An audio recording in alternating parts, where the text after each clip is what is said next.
ಇನ್ನು ಲಾಲ್ಬಾಗ್ನಲ್ಲಿ 150 ವರ್ಷಗಳ ಹಳೆಯ ಮರ ಧರಾಶಾಯಿಯಾಗಿದೆ.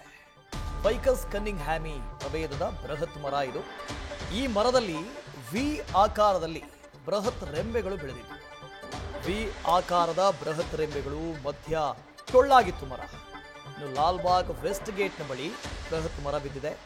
ಟೊಳ್ಳಾಗಿದ್ದ ಜಾಗ ಇಬ್ಬಾಗವಾಗಿ ಮುರಿದು ಬಿದ್ದಿದೆ. ಹಕ್ಕಿಗಳ ಫೇವ್ರೇಟ್ ಆಗಿತ್ತು ಈ ಬೃಹತ್ ಮರ. ಈಗ 150 ವರ್ಷದ ಹಳೆಯ ಮರ ಧರಾಶಾಯಿಯಾಗಿದೆ. ಇಲ್ಲಿ ಗಮನಿಸ್ತಾ ಇದ್ದೀರಿ, ವಿ ಆಕಾರದಲ್ಲಿ ರೆಂಬೆಗಳು ಒಡೆದಿದ್ವು, ಆದರೆ ಮಧ್ಯದಲ್ಲಿ ಟೊಳ್ಳಾಗಿತ್ತು.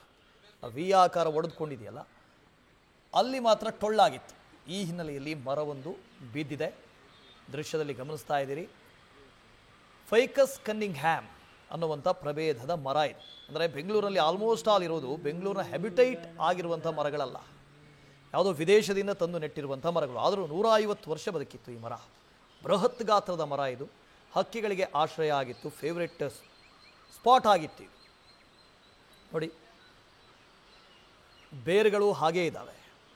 ಬೇರುಗಳ ಕೆಳಗಡೆ ಪ್ಲಾಸ್ಟಿಕ್ಕು ಇನ್ನೊಂದು ಮತ್ತೊಂದು ಎಲ್ಲನೂ ಇದೆ. ಅದರ ಮೇಲೆ ನಾವು ಕಾಂಕ್ರೀಟು, ಅದರ ಮೇಲೆ ಡಾಂಬಾರು ಇದನ್ನೆಲ್ಲ ಹಾಕಿ ಮುಚ್ಚಿಬಿಟ್ಟಿದ್ದೀವಿ. 2 ತುಂಡಾಗಿದೆ, 2 ಭಾಗ ಆಗಿದೆ ಈ ಮರ. 150 ವರ್ಷದ ಹಳೆಯ ಮರ. ಸೊ ಇದರ ಬಗ್ಗೆ ನಮ್ಮ ಪ್ರತಿನಿಧಿ ಸತ್ತಾರ್ ಒಂದು ಪ್ರತ್ಯಕ್ಷ ವರದಿ ಕೊಟ್ಟಿದ್ದಾರೆ, ನೋಡ್ಕೊಂಬನ್ನಿ.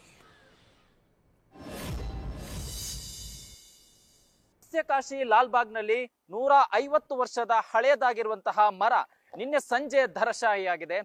ಲಾಲ್ಬಾಗ್ನ ಪ್ರಮುಖವಾಗಿರುವಂತಹ ಆಕರ್ಷಣೀಯವಾಗಿರುವಂತಹ ಮರ ಇದು. ಸರಿಸುಮಾರು 1.5 ಶತಮಾನದ ಹಳೆಯದಾಗಿರುವಂತಹ ಮರ. ಅದರ ಚಿತ್ರಣ ಹೇಗಿದೆ ಅನ್ನೋದನ್ನ ನಿಮ್ಗೆ ತೋರಿಸ್ತಾ ಹೋಗ್ತೀನಿ. ವಿ ಆಕಾರದಲ್ಲಿ ಇಬ್ಬಾಗವಾಗಿ ಬಿದ್ದಿರುವಂತದ್ದು. ಪ್ರಮುಖವಾಗಿ ಇದರ 2 ರೆಂಬೆ, ಬೃಹದಾಕಾರದ 2 ರೆಂಬೆ ವಿ ಆಕಾರದಲ್ಲಿತ್ತು.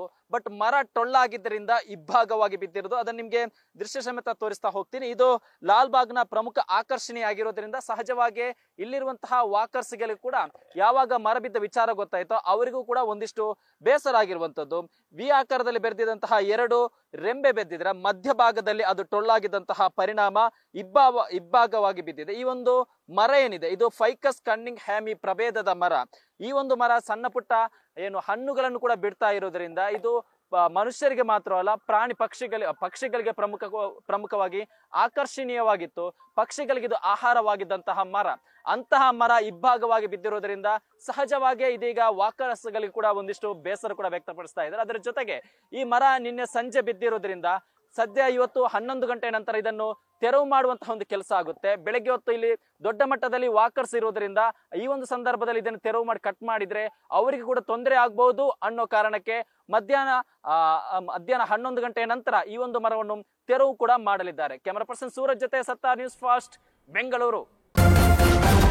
ನ್ಯೂಸ್ ಫಸ್ಟ್, ನಿರ್ಭೀತಿಯಿಂದ ನಿಮ್ಮ ಪರವಾಗಿ.